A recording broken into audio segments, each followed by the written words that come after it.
Hola, siguiendo con el programa, vamos a ver ahora el método de la secante. La clase pasada vimos el método de Newton-Raphson y vimos que se tenía que calcular la derivada para obtener la aproximación a la raíz. Pues bueno, ahí les dejé unos ejercicios de tarea y bueno, yo les di las derivadas de unas funciones, pero pues eh, sí es a veces complicado sacar esas derivadas. Entonces ese es un inconveniente del método de Newton-Raphson, que a veces no es tan sencillo obtener la derivada. Y pues hay una opción, usar una aproximación a la derivada, usar una aproximación a la pendiente como la que se muestra aquí en esta ecuación, donde la derivada va a ser aproximada a la pendiente de una recta trazada entre dos puntos. Ahorita en la diapositiva siguiente vamos a ver cómo se trazaría esta recta. Vimos que en el método de Newton-Raphson trazábamos una recta tangente al punto de la aproximación anterior. En este otro método, para la nueva aproximación, vamos a trazar una recta que corte a la función en dos puntos, y estos dos puntos son dos aproximaciones anteriores. Entonces, mientras que en el método de Newton-Raphson solo necesitamos una aproximación anterior y de ahí trazamos la recta, en el de la secante vamos a necesitar dos aproximaciones anteriores para trazar esta recta. Entonces, en el método de Newton-Raphson, la pendiente de esta recta la obteníamos mediante la derivada, y en el método de la secante, pues vamos a calcularla directamente de la pendiente, bueno, de la ecuación de la pendiente de dos puntos que ya hemos visto antes, incluso lo vieron en sus clases de geometría analítica. Para obtener la ecuación del método de la secante, vamos a partir de la ecuación de Newton-Raphson, que es la primera ecuación que se muestra en esta diapositiva, donde tenemos que la nueva aproximación, que sería la i más 1, dependería de la aproximación anterior, que es la xi, menos la función evaluada en esta aproximación anterior, dividida entre la derivada evaluada en la aproximación anterior. Entonces, en vez de usar la derivada, como queremos evitarla, vamos a aproximarla mediante la pendiente trazada entre los dos puntos de dos aproximaciones anteriores, la anterior y la anterior a la anterior. Entonces sabemos que la pendiente es la resta de las coordenadas en y de estos puntos dividido entre la resta de las coordenadas en x de estos dos puntos. Entonces, sustituyendo los dos puntos de la aproximación anterior, entonces sería la resta de la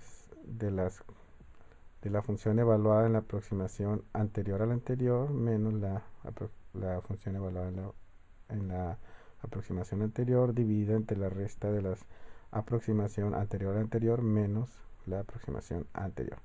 Entonces, si la derivada, en vez de poner la derivada en la primera ecuación, ponemos esta aproximación, bueno, esta pendiente que va a ser parecida, entonces nos va a quedar la función que está marcada ahí, que abajo, que está marcada y encerrada en otro color. Entonces esta es la ecuación para calcular la raíz en el método de la secante. Bueno, hagamos memoria. Vimos dos métodos cerrados, que son el método de bisección y el método de la falsa posición. Estos dos métodos cerrados requieren dos valores iniciales, y estos dos valores iniciales tienen que encerrar a la raíz para que los métodos funcionen, los métodos cerrados. En los dos métodos abiertos que hemos visto, que son el de falsa posición, perdón, el de iteración simple y el de Newton-Raphson, ambos requieren un solo valor inicial. Entonces, son métodos abiertos. Entonces, el método de la secante se parece a los métodos cerrados en que también utiliza dos valores iniciales, pero a diferencia de los métodos cerrados, el método de la secante no es necesario que la raíz se encuentre en medio de estos dos valores iniciales. La raíz puede estar adentro, puede estar afuera, no importa. Y siendo que por eso la método secante es un método abierto, porque no es necesario que la raíz esté encerrada entre estos dos valores iniciales. Podría estar, pero no es necesario. Entonces, aclarado esto, bueno, aquí les puse la ecuación de la secante que veíamos en la diapositiva anterior.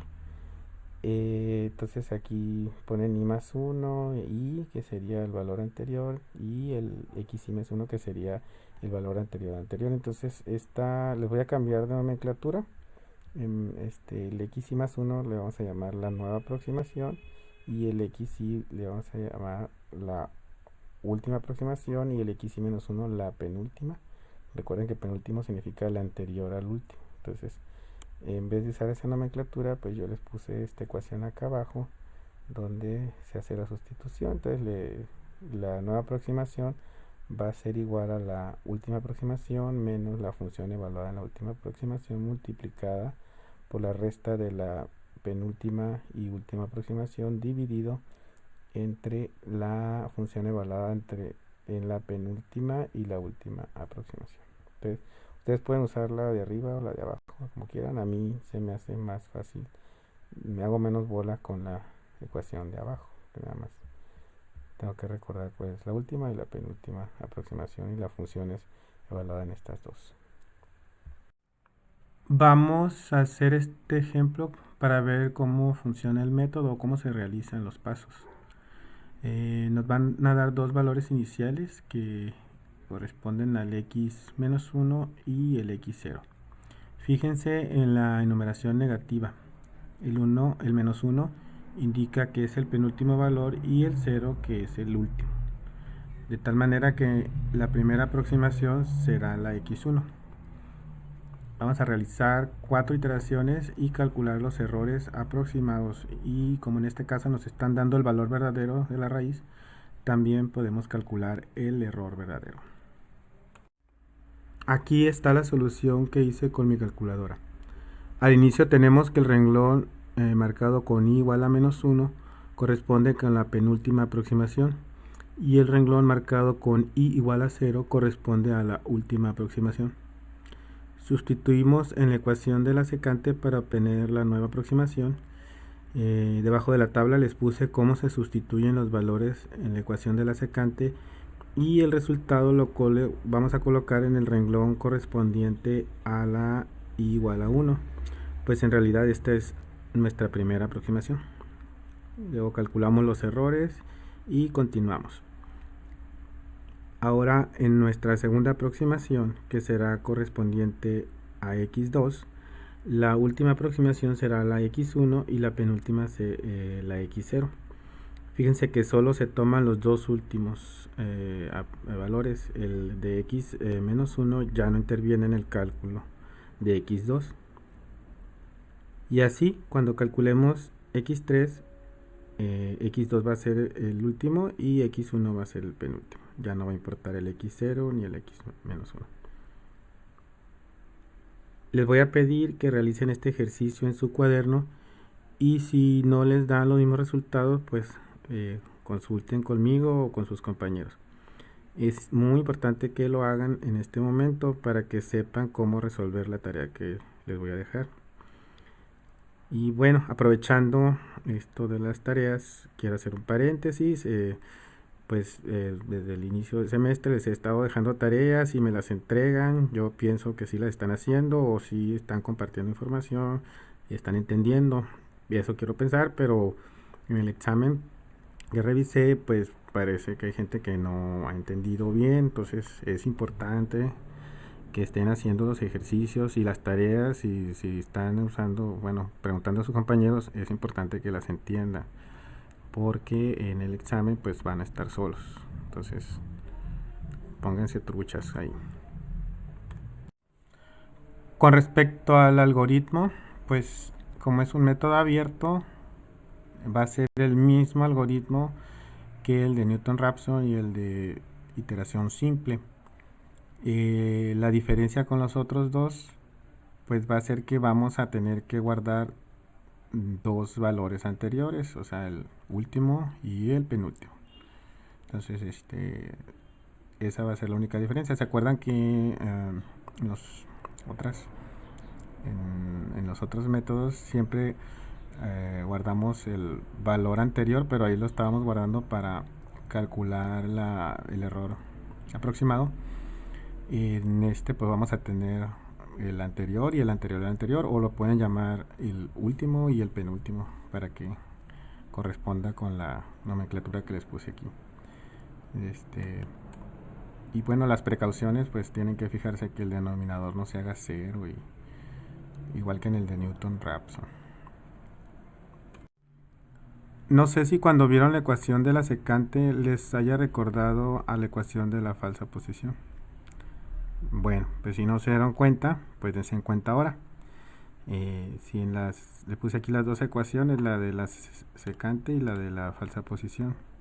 Si en la de la falsa posición reemplazan la h por i y la